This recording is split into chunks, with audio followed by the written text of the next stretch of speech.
For the first time since 2011, Daniel Ricciardo will not be on the grid in 2023. The racer, who has affectionately become known as the Honey Badger, is taking a break from his racing duties and will instead be the reserve driver for Red Bull. And although it's currently unclear whether Daniel Ricciardo will in fact be able to return for 2024, or in fact whether he'll return to the grid at all, one thing that is certain: if you were to make a list of some of the all-time great drivers never to win a title, Daniel Ricciardo would definitely be on that list. This video is brought to you by SkillShare, a place where you can learn basically anything you need under one monthly fee, and you can support the channel and get a free trial by using the link in the description below to start learning whatever you want to learn today. Now back to the video. Ricciardo started karting at the age of 9 as a member of the Tiger Kart Club and entered numerous karting events. In 2005, he entered the Western Australian Formula 4 Championship driving a 15-year-old Van Diemen and finished 8th by season's end. After finishing 6th at the 2007 Formula Renault 2.0 Italia, Ricciardo was selected for the Red Bull Junior team. And while he probably didn't know at the time, that would turn out to be his big break. During the mid part of the 2008 season, Ricciardo made his Formula 3 debut at the Nürburgring, joining SG Formula's Formula 3 Euro Series team. And then in 2009, he moved to British Formula 3 for the season, driving with Carlin. He continued his partnership with Carlin by heading to the Macau Grand Prix with the team.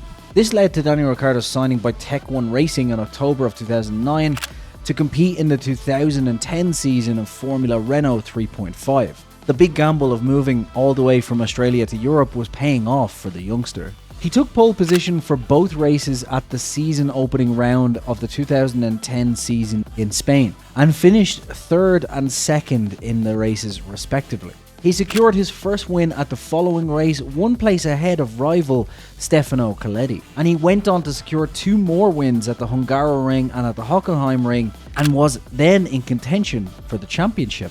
However, at the final round of the season, he failed to secure the title, losing out to Michael Alishin by only 2 points. None of this mattered though, because he had shown enough to get his call up, and in 2011 Formula 1 came a knockin' as he was placed into HRT by Red Bull. Ricciardo was contracted to Hispania Racing, or HRT as they were known at the time, by Red Bull Racing in June of 2011, replacing Narain Karthikeyan for all of the remaining races of the season except for the Indian Grand Prix, which was the home Grand Prix for Narain. He made his Grand Prix debut at the 2011 British Grand Prix at Silverstone, and on the 22nd of October 2011, a few days before said inaugural Indian Grand Prix, HRT announced Vitantonio Liuzzi would make way for Narain, allowing Ricciardo to race in India and extend his learning curve that Red Bull Racing paid the struggling Spanish team for, as well as allowing Narain to race in front of his home fans. Ricciardo retired with mechanical problems after starting 20th on the grid in Abu Dhabi and finished 20th after starting 22nd on the grid in his final race at Brazil. But the thing we need to remember here is that HRT was a team that was very much running what has become known as a Formula 1.5 car. Very much like Haas in 2021, these cars were so far back that the likelihood of being in any way in contention for being further up the grid was realistically untenable. And therefore Red Bull had simply assessed Ricciardo in a very different way. And they had seen enough, because on December 14, 2011, it was confirmed that Ricciardo would drive for Scuderia Toro Rosso, the team that you know now as AlphaTauri, for the 2012 season, alongside Frenchman Jean-Eric Vergne. At the 2012 Australian Grand Prix, Ricciardo managed to overtake his teammate Vergne late on the last lap to come home in 9th place, securing his first 2 World Championship points. And over the course of the season, he did enough for Toro Rosso to re-sign the youngster for the 2013 season. Ricciardo outscored his teammate Jean-Eric Vergne throughout the course of the 2013 season.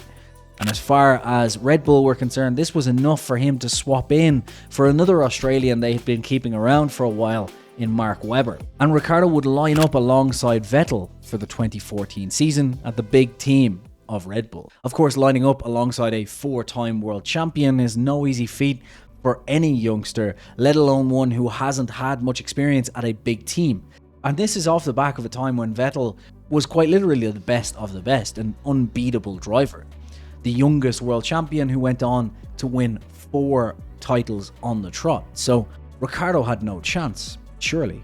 Ricciardo qualified in second place at the Australian Grand Prix, but was later disqualified for exceeding the mandatory hourly fuel flow rate limit. A fuel issue, something that Vettel was disqualified for in Hungary of 2021 as well. Infinity Red Bull Racing filed an appeal, but unfortunately it was rejected by the International Court of Appeal.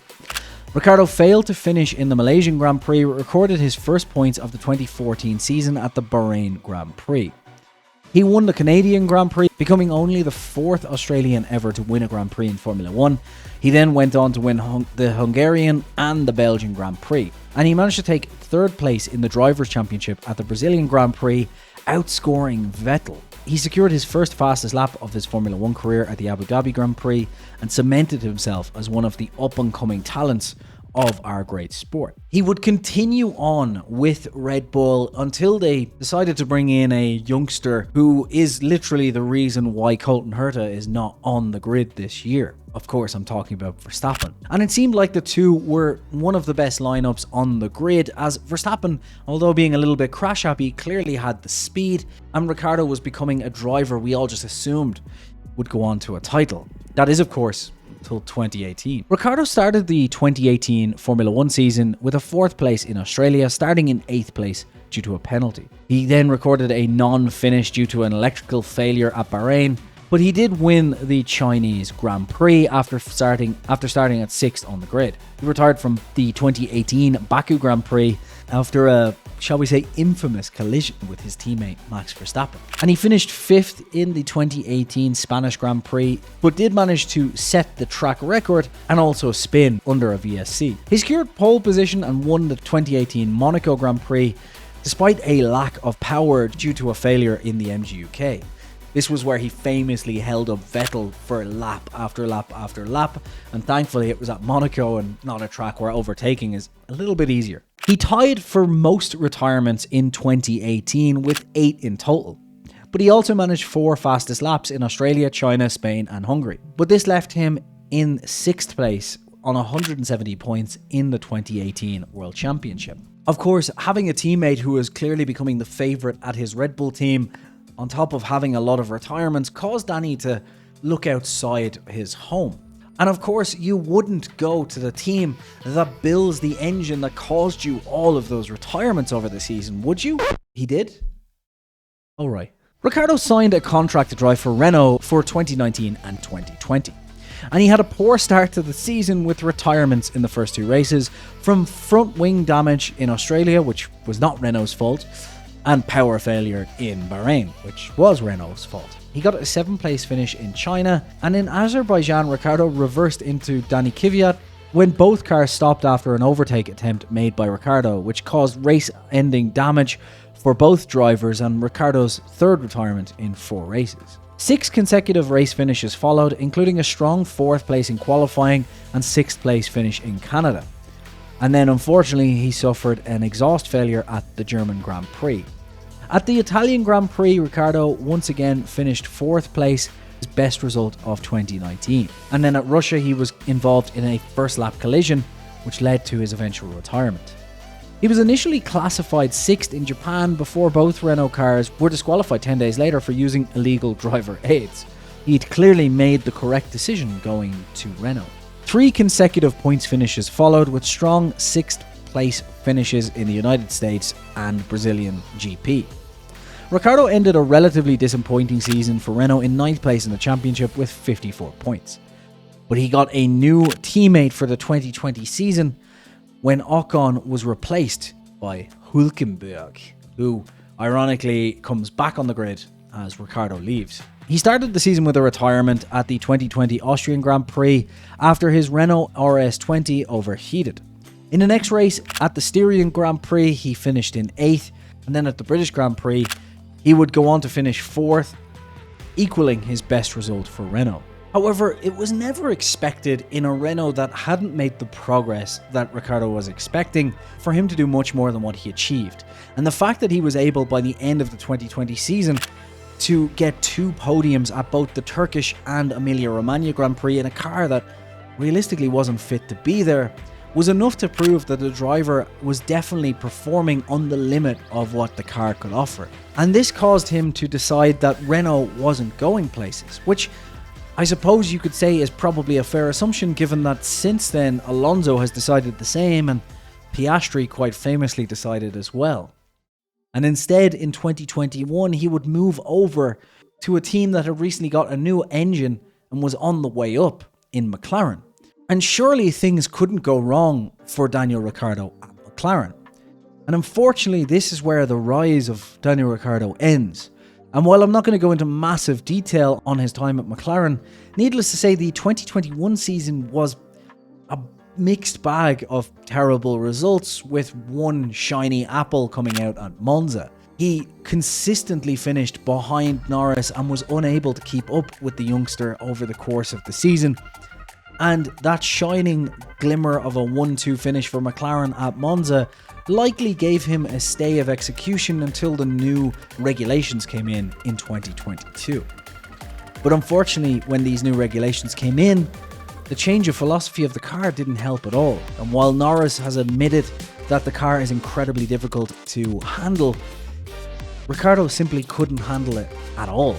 And therefore, by the end of the 2022 season, Ricciardo's contract had been terminated early, and he was left with a runner-up prize that I think all of us would be disappointed with in a reserve driver role at Red Bull, and $20 million for not driving. It's not that bad actually when you think about it. At the end of the day, we don't know whether Daniel Ricciardo will come back on the grid, but needless to say, given that Kevin Magnussen and Hülkenberg have found their way back, and the fact that Ricciardo, even though he doesn't have a title, is definitely one of the most talented drivers on the grid, we will hopefully see the young-ish Aussie come back into F1 at some point, because although he failed at McLaren, this hopefully can be proven by Red Bull in their simulator and perhaps some on-track testing to be nothing more than a blip or an incompatible relationship, and maybe one day we'll see Ricciardo on the grid. And the only thing that would make me happier than seeing Ricciardo on the grid would be to see you hit subscribe. Thanks for watching, and we'll see you soon.